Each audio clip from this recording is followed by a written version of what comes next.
What's up, guys? Welcome to the very first episode of Pretty Vile, the podcast where we dive face first into the internet's nastiest rabbit holes, dark lore, cursed content, and all the digital demons your parents warned you about. Basically, if it lives on the dark web, haunts a creepypasta forum, or makes you want to throw holy water at your screen, we're talking about it, and laughing at it, or screaming it's 50-50.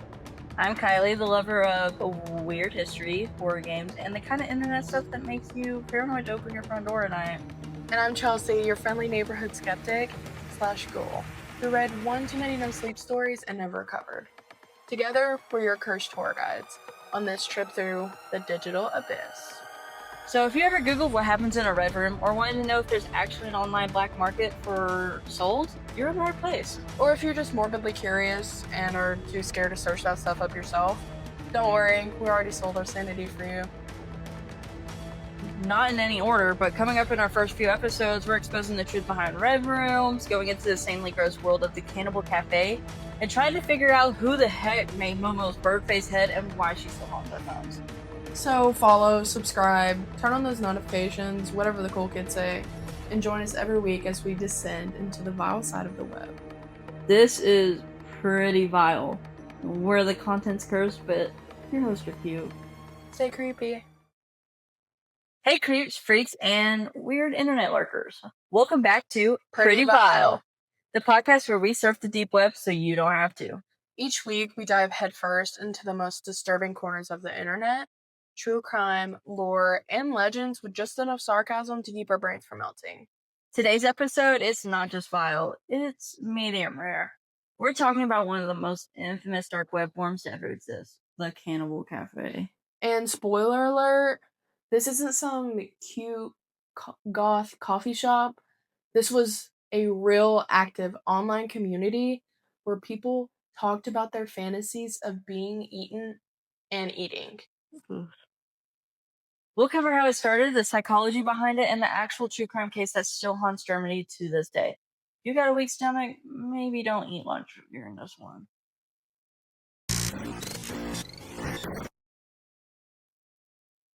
Okay, so let's rewind to late 90s.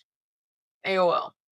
Dial-up sounds, your Sims constantly catching fire, and somewhere in a dimly lit office, a man is booting up his PC to log in to the Cannibal Cafe. Men been doing everything but providing for their family. No, literally.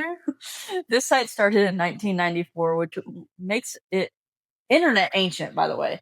It was basically a fetish forum dedicated to... Sorry if I butcher this, because I can't read. Anthropophagy?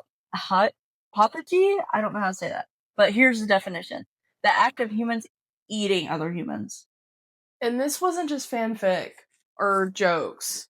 People used fake names but had real conversations. There were personal ads, roleplay threads, recipe swaps, instructions on butchering human meat, like a demented version of Reddit, but way less ethical and way more edible. Most of the users were there for fantasy, but like with all things dark web, sometimes someone shows up who wants to turn roleplay into reality. Enter, sorry if I butcher this, Armin Meiwes? Something like that. Sorry. Okay, so we don't want to butcher his name too much, so we're just going to say Armin, but we will have his name in when we first mention it, so you can actually look it up if you're interested. So Armin Meiwes, a German IT tech, logs into a Cannibal Cafe in the early 2000s. His post was basically a dating profile. If dating ended in dismemberment. He wanted a healthy, willing male to be slaughtered and eaten. Yeah, casual. And what's wild is someone responded. Multiple people did, but only one man took it seriously enough to go through with it. And it's German, so just bear with us. Bernd Jürgen Brandes, a 43-year-old engineer from Berlin. These two men had conversations, like dozens of emails, planning the whole thing. Brands literally said that he wanted to die and be consumed. He even drafted a consent contract. Oh, that's crazy. They met at Armin's house in Rothenburg, and what happens next is, warning, this is rough, obviously. They start filming. Franz is like taking sleeping pills, and then, yes, 100% real, he asks him to bite off his penis as a romantic gesture. Oh, yeah, because that's what you do when you first meet somebody. Right. Yeah. It didn't work, so Armin cut it off with a knife. They tried to cook it and eat it together, but apparently it was too rubbery. You know what? I regret researching this. After that, Franz bled out slowly in the bathtub, and Armin read a Star Trek book next to him. While he died, he then dismembered his body and stored the meat, I guess, his body in the freezer. For months. For months, he ate parts of the body cooked with garlic and wine. Like some kind of goth Gordon Ramsay nightmare. Eventually, he was caught, and eventually he was caught when he posted a new ad. Someone called the cops, they found the video, the meat, everything. So, how does someone even get here? Like, how do you go from watching Dexter to wanting to eat dinner? The fetish, I don't know how to say that. Vorophilia? Vorophilia. Probably. Okay, or vor for short. Vorophilia. The fetish is called vorophilia, or vor for short. It's a paraphilia where someone gets sexual or emotional gratification from the idea of being consumed or consuming someone else. And not all of it is realistic. A lot of war fetish content is cartoonish. Think giant monsters swallowing anime girls whole.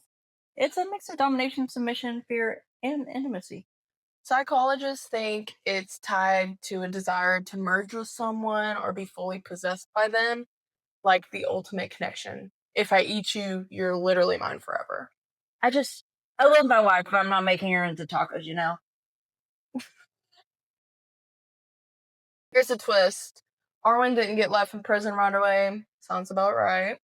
He was initially charged with manslaughter because Franz consented. He even videotaped the consent, but Germany's court system was like, okay, but murder is still murder. They retried him and gave him life, and it started a global legal conversation. Can you consent to your own murder? Turns out in most countries, no. There are limits to bodily autonomy. You can't just ask someone to legally end your life unless it's physician assisted and super regulated. And even if you could, you definitely can't turn the body into an hors d'oeuvre.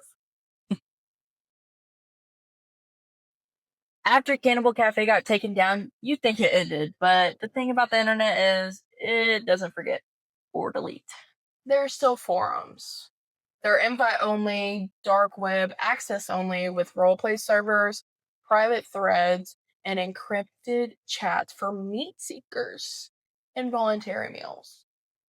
Some users use AI to simulate victims, others commission detailed art scripts, even audio content where the voice actors act out war scenes.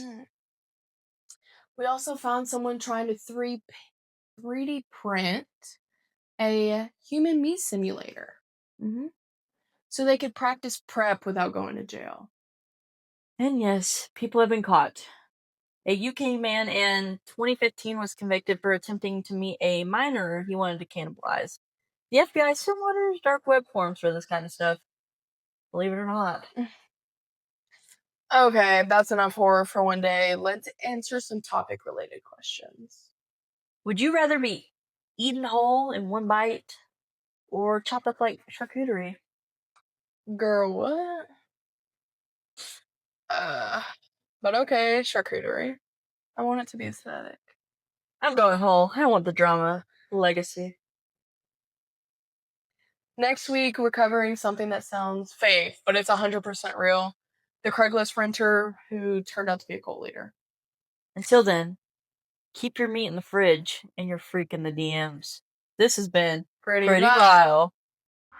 Thank you for watching. Please follow.